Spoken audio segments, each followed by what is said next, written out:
You're not lazy. You're not cursed. You're not just not built for this.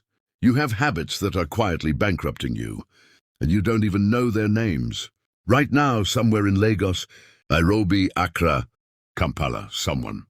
Your age is building a business from a phone with less data than you have. Same continent, same struggle, different habits. Today I'm giving you 7 of them. Habit number 4 is the one almost nobody catches because it disguises itself as hard work. Stay with me. Habit 1, revenge, bedtime procrastination. You worked all day. Nobody paid you what you're worth. So at 11 p.m. you take your time back, scrolling, watching, anything but sleeping. Here's what that's actually costing you. Sleep scientist Matthew Walker's research shows your brain consolidates memory and skill during deep sleep, the exact stage you're cutting short. That business strategy you learned yesterday? It doesn't stick. Your brain never got the 8 hours it needed to file it away. You're not disciplined at night. You're borrowing from tomorrow's brain and calling it freedom. Fix. Protect the first sleep cycle like it's a client meeting, because it is one with your own mind. Habit 2, task switching like it's productivity. WhatsApp, email, TikTok, back to work. Back to WhatsApp. Feels productive, isn't? Psychologist Roy Baumeister's work on ego depletion shows every switch drains a finite pool of mental energy, the same energy you need for decisions later in the day. By 3 p.m. you're not lazy. You're depleted. You made 40 decisions before lunch that nobody will ever see. Stat check.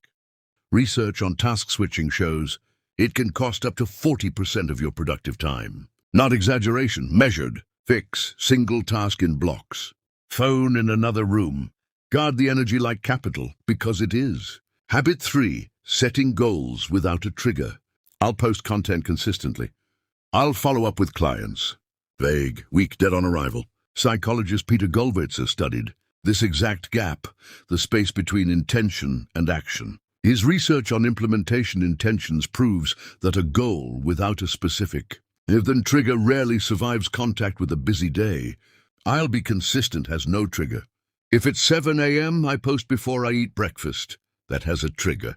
That one survives. Quick challenge. Right now, name one goal you have that has no trigger attached. That's the one quietly dying. Habit 4, relying on motivation instead of environment. Here's the one 90% of people don't catch. It looks like hard work. It's actually a design flaw. You wait to feel motivated to open your laptop. Start the content, send the pitch. Behavioral scientist Wendy Wood's research on habit formation found something uncomfortable. Motivation is not the engine of consistent behavior. Environment is. Most of what feels like willpower is actually automatic response to cues already, sitting in your surroundings. Translation: if your workspace is chaos and your phone is on your desk, no amount of discipline beats that environment. You're not weak, you're just outdesigned by your own room. Fix, change the cue, not the willpower.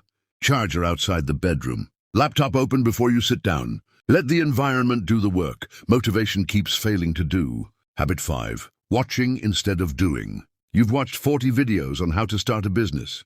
You've started 0.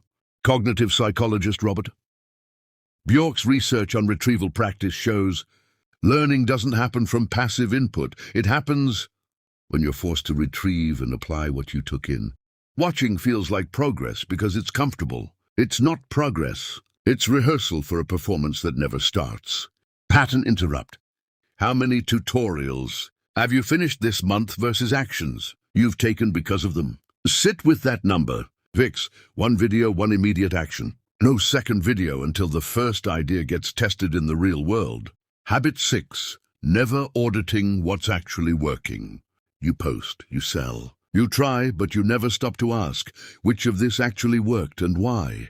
Developmental psychologist John Flavel's research on metacognition, thinking about your own thinking, shows that people who regularly evaluate their own strategies improve faster than people who simply repeat effort blindly. Without that audit, you're not building a business. You're gambling with extra steps. Fix, every Sunday 10 minutes. What worked? What didn't? What changes next week? That's it. That's the whole system. Habit 7, waiting to feel ready.